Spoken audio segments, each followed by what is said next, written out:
कुछ लोग मर जाते हैं। कई लोग ऐसे हैं जो दुखों की चपेट में आके आत्महत्या कर लेते हैं। हाँ या ना? जरा दुख आया, जरा व्यापार में नुकसान हुआ, जरा घाटा हुआ, कई लोग आत्महत्या कर लेते हैं। बोलो हाँ। नहीं, कुछ लोग फांसी लगा लेते हैं ट्रेन के नीचे, तो कोई पानी में कूद जाना, आग, सब कुछ आप जानते हैं। कितने लोग डिप्रेशन में आके मर जाते हैं, नहीं आते? आपने रोज आए दिन ये खबर हम लोग सुनते हैं। ये लड़का लड़की परीक्षा में कम नंबर आते हैं तो कुछ बच्चे फांसी लगा लेते हैं। ये आप तो हर साल परिणाम आते समय आप सुन लेते हैं कहीं ना कहीं ये घटनाएं। क्यों भाई? दुख किसके जीवन में नहीं था या नहीं है? आप में से कितनों के जीवन में दुख है, जरा बताओ। सबके जीवन में दुख है और हम सब दुख से लड़ाई कर रहे हैं। अब बात इतनी है कि या तो हम जीत जाएं या तो हम हार जाएं। जिसके पास कृष्ण जैसा मार्गदर्शक होगा वो कभी हार नहीं सकता। यदि जीवन की लड़ाई में आपको जीतना है तो कृष्ण का मार्गदर्शन गीता वो ले लो। कथा सुनो। आज का यूथ कमजोर है, आज का नौजवान लड़का लड़कियां बोलो कमजोर हैं। बाहर से दिख तो रहे हैं, भीतर से बहुत कमजोर हैं। इतने कमजोर हैं कि जरा नंबर कम आने पर लड़का लड़कियां मर जाते हैं, आत्महत्या कर लेते हैं। किसी लड़की ने छोड़ दिया तो कुछ लड़के उसके प्रेम में मर जाते हैं कि हम जी तेरे से प्यार करते थे, अब तो हम लैला मजनू बनेंगे, मर गए। कमजोर हैं ये लोग। इनके जीवन में जरा दुख आया तो ये हार गए। आत्महत्या करने वाला क्यों आत्महत्या करता है? उत्तर दो जोर से मेरी माँ। क्यों आत्महत्या करने वाला क्यों आत्महत्या करता है? बताओ बेटा, क्यों? क्यों? क्योंकि वो कमजोर है, क्योंकि वो जोर से।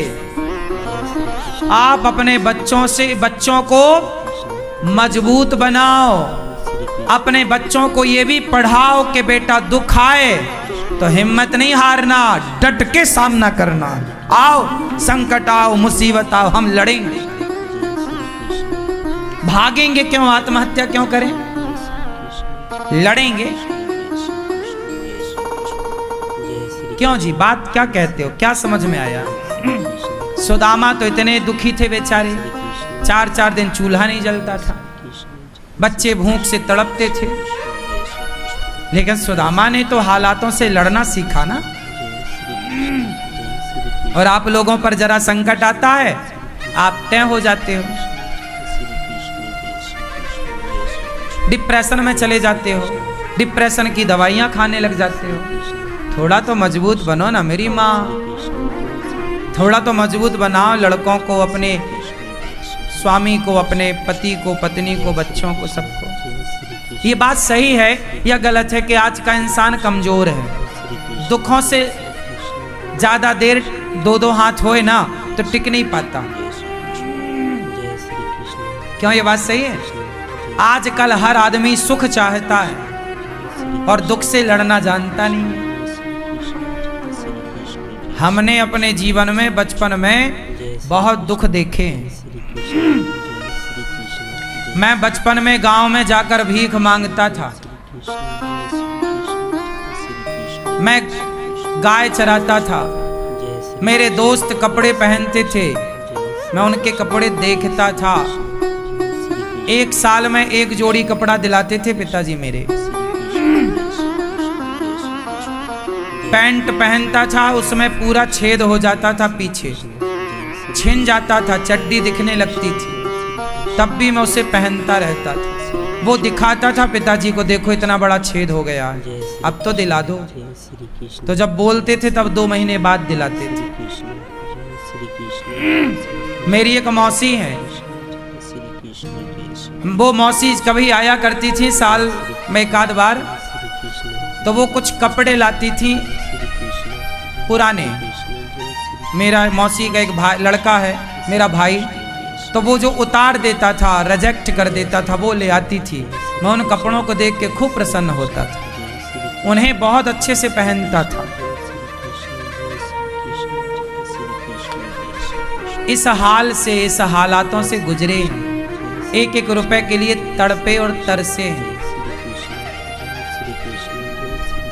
उन हालातों में भी प्रसन्न थे, वो दुख था। सारे लोग आश्चर्य मानेंगे, आप हंसेंगे मेरी बेबसी पर। मुझे याद है आज भी, मेरे गांव के सारे लड़के पैंट शर्ट पहनते थे और मैं एक लौता था जो चड्डी पहने के उनके बीच में बैठता था, एक बनियान और चड्डी।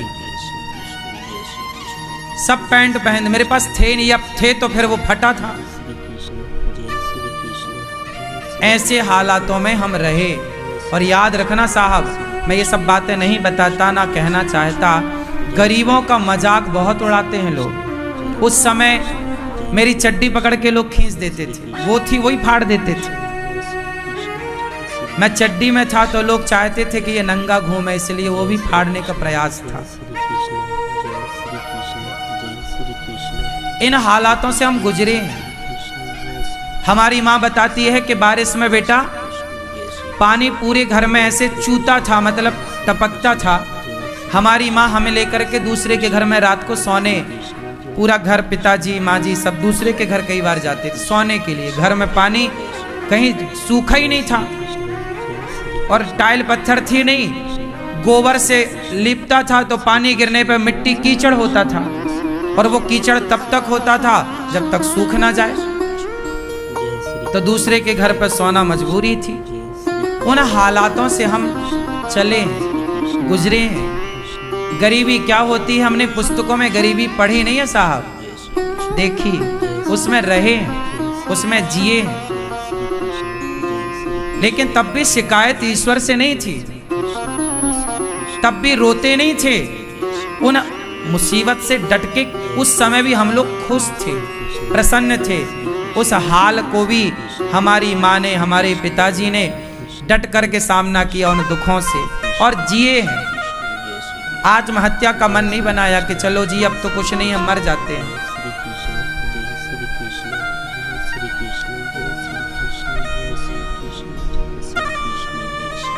इस तरह हाल था। मैं आपको एक वाक्य आज पहली बार आपको बताऊं। मैं बहुत छोटा था। हमारे गांव में जब कोई मरता था ना, तो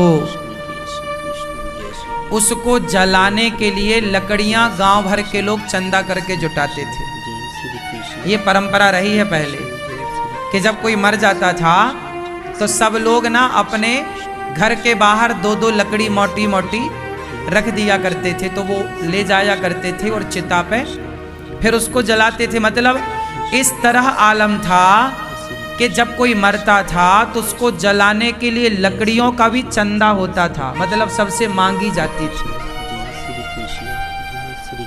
एक बार की बात है,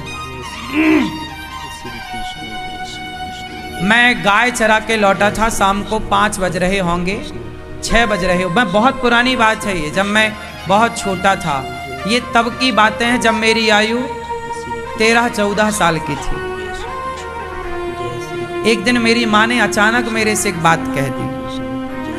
एक दिन मेरी माँ ने कहा, मैं आया था गैया लेके, गैयों के पास खड़ा था, बांध रहा था उन्हें, तभी कोई गांव में मरा होगा तो लोग लकड़ियां देते हैं। तो मेरी माँ ने मेरे से बोला कि बेटा मैं मर जाऊं तो तुम गांव भर से लकड़ियां इकट्ठी मत करना। ये मेरी माँ ने बोला। मतलब मेरी माँ को इस बात का डर था कि हम लोग इतने गरीब हैं कि हम लोगों के पास तो मर जाएं तो लकड़ी भी नहीं है जलाने के लिए, चिता जलाने के लिए। इस तरह की गरीबी से गुजरा हूं मैं। मेरी माँ ने ये बात कहा तो मैं माँ की ओर देख के मुस्कुरा दिया था, मैंने कोई जवाब नहीं दिया था। तब क्या कहता मैं तो खुद भी बच्चा था। लेकिन हर माँ बाप के एक सपने होते हैं। ये बच्चे आजकल जो लड़का लड़कियों में उलझ जाते हैं, अपना जीवन बिगाड़ लेते हैं, ये समझते नहीं हैं कि एक संतान के प्रति माँ बाप का कितना सपना, एक अरमान होता है, कितने सपने होते हैं माँ बाप के, और माँ बाप के उन सपनों को पूरा करने के लिए हमारा जीवन होता है, माँ बाप की सेवा करने के लिए होता है। तो मैं आपको ये बातें सिर्फ इसलिए बता रहा था कि आप लोग शायद इस दुख से ना गुजरे हों। मैं गुजरा हूँ इन दुखों से, लेकिन हम लोगों ने उन दुखों को लड़ करके उन दुखों से विजय पाई। आज आपको ये सब दिखता है, व्यक्ति की कामयाबी खूब दिखती है लोगों को, लेकिन व्यक्ति के पीछे का संघर्ष कभी नहीं नजर आता, ना कभी कोई देख सकता, ना कोई देखना चाहता। उस दौर को जब हम याद करते हैं, एक तो याद नहीं करते, वो तो प्रसंगवश आपसे हमने आज पहली बार ये बात कह दी। हमारे यहाँ साधु संत जब गांव में आते थे ना, तो मेरी आदत थी मैं संतों को पकड़ के घर ले आया करता था। एक दिन मैं 8 संतों को घर ले आया। माँ ने कहा कि बेटा, उस समय 11 से 12 बज रहे थे, 11-12 का बीच, और उस समय हम लोग घर में सब खा चुके थे। गांव में सुबह का भोजन 10 बजे हो जाता है, तो हम लोग सब खा चुके थे। और जब खा लिए तो संत आए, 8-10 मैं ले आया पकड़ के गांव से। गांव में संत आए, बोले भैया भोजन मिलेगा कहीं? मैंने कहा हमारे घर चलो। मैं ले आया। माँ ने कहा कि बेटा संत आ गए, तुम पूछ तो लेते, भोजन नहीं है, सब खत्म हो गया, 2-4 रोटी बची रही होंगी, अब खाने के बाद कितना बचता है, जरा सा एक आदमी हो तो आदमी हो भी जाए, पर 8 साधु थे। तो मैं तुरंत मांगने चला गया। सोचिए, ये था कि द्वार पे कोई आ जाए ना तो तुरंत मांगने जाना पड़ता था। तो मैं पास के पड़ोस में मौसी के घर, मौसी मतलब गांव में जितनी होती हैं ना, वो बुआ होती हैं या मौसी होती हैं या चाची होती, गांव में यही परंपरा है। मेरे गांव में सभी को मैं मौसी कहता था या चाची कहता था या बुआ कहता था, क्योंकि गांव का यही रिवाज था। तो मैं मौसी के घर, सामने घर था घर के, तो मैं मौसी के घर आटा मांगने गया। मौसी जरा आटा दे दो। गांव में यही होता है, आपके घर में नहीं है तो आप आटा मांग लाते, जब आपके घर होता है तो आप वापस कर देते हैं। तो हम आटा मांग के ले आए। तब हमारी माँ ने थोड़ी पूड़ी बनाई, थोड़ी साग बनाई और थोड़ा खीर, दूध घर में था, गाय थी तो चावल की खीर, तो खीर पूड़ी संतों को परोसी। और जब संत भोजन कर रहे थे ना, तो मेरे मन में एक सपना चल रहा था कि मैं बड़ा होऊंगा तो कभी ऐसी सेवा करूंगा कि कोई भी संत आए, अन्न क्षेत्र लगाऊंगा ताकि कोई भी आओ, सबको पेट भर भोजन मिले। ये तब की बात जब मैं 14 साल का था, जब मैं दूसरों के घर से आटा मांग कर सेवा करता था। तब की ये उम्मीदें थी मन में, भाव थे कि कोई संत आएगा तो भोजन कराऊंगा। ऐसा मेरे मन में एक सपना था। मेरे को भोजन कराने का बड़ा शौक था बचपन से। लड़कों को आजकल ना गाड़ी चलाने का शौक है, किसी को मोबाइल का शौक है, किसी को घर बंगला बनाने का शौक है। मुझे सेवा का शौक था बचपन से कि अन्न, कोई आए सबको भोजन। मैं जब किसी को भोजन करते हुए देखता हूँ ना, बड़ी शांति मिलती है कि चलो ये आप खा रहे हैं, देखते रहो बस। लोगों को खाते हुए देखना अच्छा लगता है। इसलिए गौरी गोपाल में मेरे उस बचपन के सपने को मेरे भगवान ने पूरा किया। देखिए मेरी क्या औकात है कि मैं पूरा करूं। आज गौरी गोपाल आश्रम में हजारों संत रोज भोजन करते हैं, और कोई भी आता सबको पेट भर भोजन मिलता है। बताओ, मैं सपने देख ही तो सकता था, मेरी काबिलियत तो नहीं है कि मैं पूरा कर लूं। हम तो ठहरे भिखारी। क्या औकात थी हमारी, क्या औकात है हमारी, क्या हैसियत है। लेकिन कहते हैं ना, विश्वास रखिए भगवान पर। देर लगती है ईश्वर के घर, अंधेर नहीं है साहब। ईश्वर के घर देर है, अंधेर नहीं है। वो सबके दिन देख रहे हैं, वो सबके दिन देख रहे हैं। आज बुरा है तो कल अच्छा भी होगा, और आज अच्छा है तो घमंड ना करिए, सबकी भलाई करिए तो और अच्छा होगा। पर यदि आपने रुतबा दिखाया जरा धन दौलत का, तो पलटते देर नहीं लगती साहब। मैंने कितने करोड़पतियों को रोडपति बनते देखा है इन्हीं आंखों से। मेरी आयु 33 साल है साहब, मेरी माँ, लेकिन इस कम उम्र में भी मैंने जितना संसार देखा है, शायद आज का यूथ, आज का बच्चा इतना नहीं देख पाएगा। जो जितना संघर्ष करता है ना, वो उतना मजबूत होता है। संसार का कोई भी दुख मुझे पराजित नहीं कर सकता, क्योंकि मैंने इतना दुख देख चुका हूं कि अब उसके सामने कोई दुख है ही नहीं है।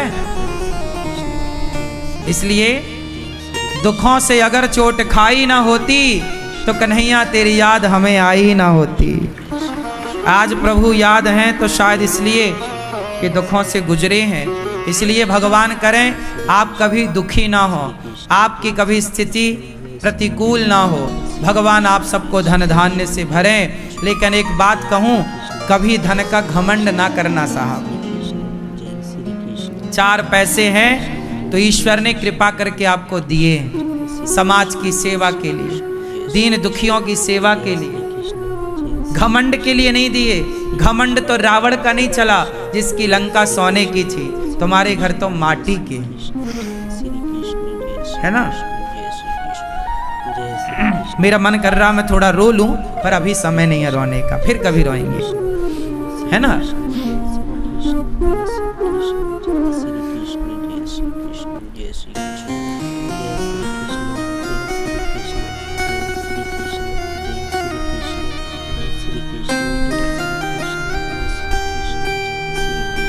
जीवन को, अपने बच्चों को, बस मैं आपको अपनी ये कथा इसलिए बताता हूँ, ये व्यथा, ताकि आप हारे ना, हर परिस्थिति से लड़ें, इतने मजबूत बने कोई माई का लाल आपका बाल भी बांका ना कर सके, इतने मजबूत बने। सुखों से तो सब गुजरते हैं, क्या बात है, लेकिन दुखों से गुजर कर भी आप ईश्वर का धन्यवाद देते रहें। उस दुख में भी ईश्वर को ना छोड़ें। सुख में भगवान को सब याद करते हैं, लेकिन आप दुख से गुजर कर भी आप ईश्वर को याद किए रहें, भगवान की शरण में रहें, भगवान के प्रति समर्पित रहें। ये बड़ी बात है। कभी घमंड ना करना भैया, बहुत जिम्मेदारी से मैं ये बात कह रहा हूँ आपको। जो कुछ है वो ईश्वर का दिया प्रसाद है, मेरे बाप की बफौती कुछ भी नहीं है। जो कुछ हमारे पास है वो ईश्वर का दिया प्रसाद है। इसलिए उस प्रसाद को समाज की सेवा में लगाओ। भला करने से आपका भला होगा। पैसा कमाना, मैं बहुत पैसा कमा लूं, क्या करूंगा पैसे? मैं खुद सोचता हूं मैं करूंगा क्या पैसे का।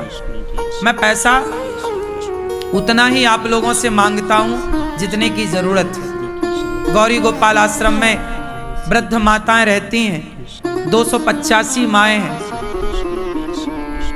इन माओं की सेवा मैं क्यों करता हूं? मैं पांव क्यों दबाता हूं माओं के?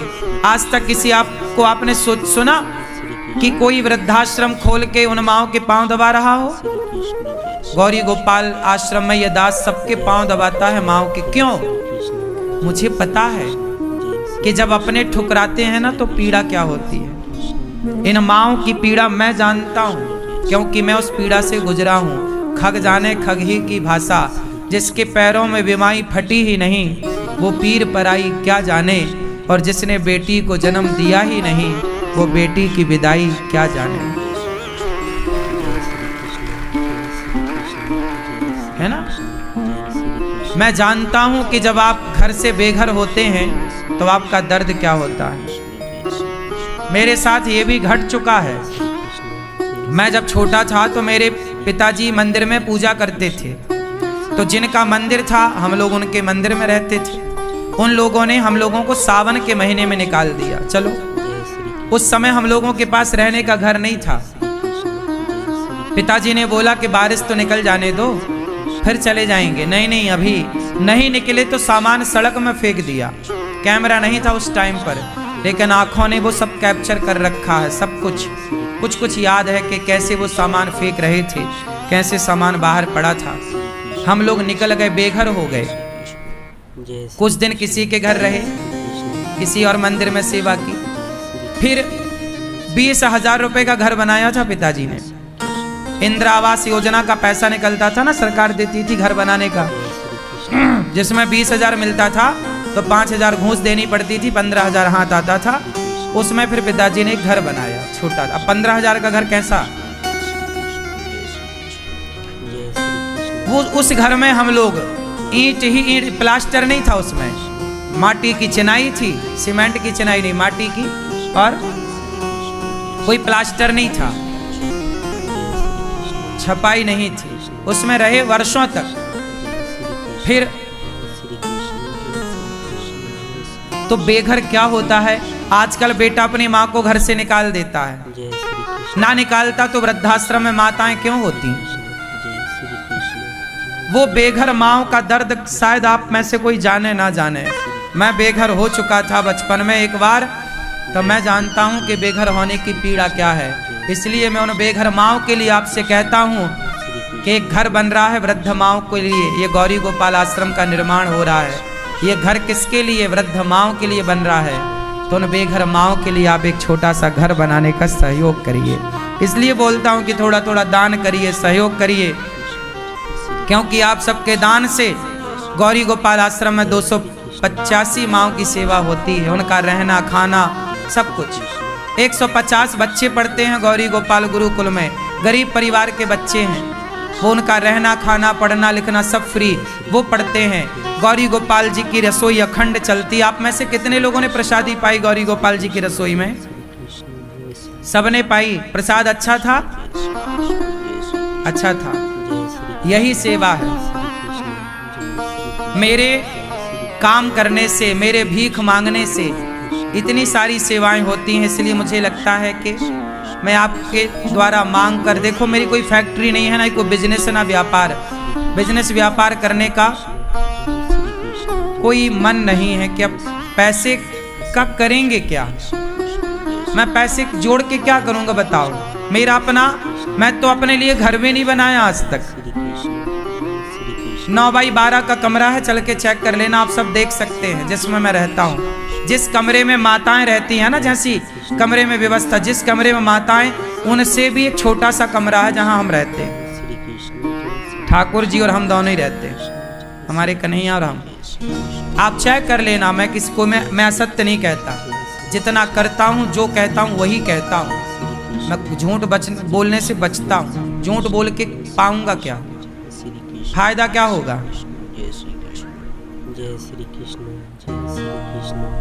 मैंने आज तक घर नहीं बनाया अपने लिए, कि क्या जरूरत है। माँओं के लिए बनाता हूँ, जो कुछ बनाता हूँ कि मेरी माएँ सुख पूर्वक रहें, बस मेरे द्वारा किसी को सुख मिल जाए। आपका सुख ही मेरा सुख है, आपका दुख ही मेरा दुख है। अब मेरा अपना सुख सुनो। मैं बचपन में, पता नहीं भगवान ने मुझे सब चीजों के लिए, बचपन में मैं तरसा तड़पा। आज उन सब चीजों को भगवान ने खूब दिया। जीवन के दो पहलू होते हैं। शुरुआत में यदि आपको दुख मिला है ना, तो अंत में आपको सुख मिलेगा, और शुरुआती में आपको सुख मिला है तो अंत में दुख मिलेगा। यही है जीवन का सिद्धांत। मैं पढ़ने जाता था दूसरे गांव, तो एक बार मुझे समोसा खाने का मन हुआ।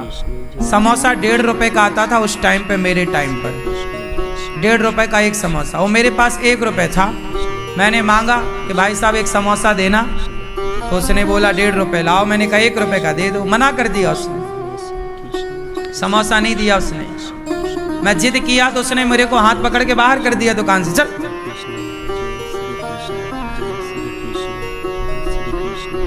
ऐसे एक एक चीज के लिए तरसना पड़ता था, लेकिन तब भी खुश, आज भी खुश। इसलिए मैं कभी घमंड नहीं करता, क्योंकि मुझे अपने वो दिन याद हैं। मुझे अपने वो सारे दिन, घमंड किस बात का करूं, घमंड नहीं करता। जो है वो प्रभु ने सेवा के लिए दिया है। इसलिए मेरा प्रत्येक क्षण समय और आपका दिया एक एक रुपया सेवा में ही खर्च होता है। एक ही संकल्प, एक ही नारा, सेवा ही है धर्म हमारा। इसलिए कहता हूं ये अनिरुद्धाचार्य आप सबकी माँओं की सेवा के लिए कुछ मांगे ना, कि माँओं को आश्रम बना रहे हैं, माँओं के लिए कमरे बनाना है, पलंग खरीदना, गद्दे खरीदना, 250 से अधिक माएँ हैं, तो भैया लगता है ना, पैसा तो लगेगा। आपसे मांगता हूँ, मना मत किया करो। कोई मैं अपने लिए नहीं मांगता। आपका धन जब सेवा में लगेगा तो आपको वह धन कई गुना बढ़कर ही वापस मिलेगा। मैं गांव में जब भीख मांगता था ना, तो जिनके घर में भीख मांगता था आज वो लोग बड़े खुश हैं। आज वो सबसे कहते हैं खुशी से, मुझे गांव में लोग, मेरा नाम गांव का अन्नू है। क्या नाम है मेरा गांव का? ANNU, अन्नू। तो गांव के लोग आज भी हमारे खुशी से बताते हैं कि अन्नू पंडित जी हमारे यहाँ भिक्षा मांगने आते थे। तो आज भी मैं जिन जिन के यहाँ भिक्षा मांगने गया, सच बताऊं आज वो सब संपन्न है। भगवान की खूब कृपा है। जब आप देते हैं तो भगवान आपको भी भर भर के देते हैं। और मैं अपने गांव के लोगों का बहुत ऋणी हूँ, सदा ऋणी रहूंगा कि उन लोगों ने मेरी झोली में भिक्षा दी, क्योंकि वो ना देते तो हम भूखे ही रहते। इसलिए मैं एहसान नहीं भूलता। मैं हर उस व्यक्ति का एहसान मानता हूँ जो मुझे एक मुट्ठी चावल भी कभी दिया था भीख में। नमक के 4 ढेले भी किसी ने दिए होंगे तो मैं उसका धन्यवाद ही करता हूँ। इसलिए आप लोग सेवाओं के लिए मना मत किया करो, आगे बढ़ चढ़ करके सेवा में भाग लिया करो। नमस्कार प्यारे भक्तों, जैसा कि श्री अनिरुद्धाचार्य जी ने बताया कि हमें अपने जीवन में कभी दुख नहीं करना चाहिए और हमेशा खुश रहना चाहिए। आखिर जीवन में जो जीवन मिला है जीने के लिए मिला है, दुख के लिए नहीं मिला है, तो हमेशा खुश रहना चाहिए। और भक्तों, अगर आपको हमारी अच्छी लगी हो तो हमारी वीडियो को लाइक कीजिए, हमारी वीडियो को ज़्यादा से ज़्यादा शेयर कीजिए, हमारे चैनल को सब्सक्राइब कीजिए। और आप कहाँ से हमारी वीडियो देख रहे हैं मुझे कमेंट में बताइए। जय श्रीमन नारायण।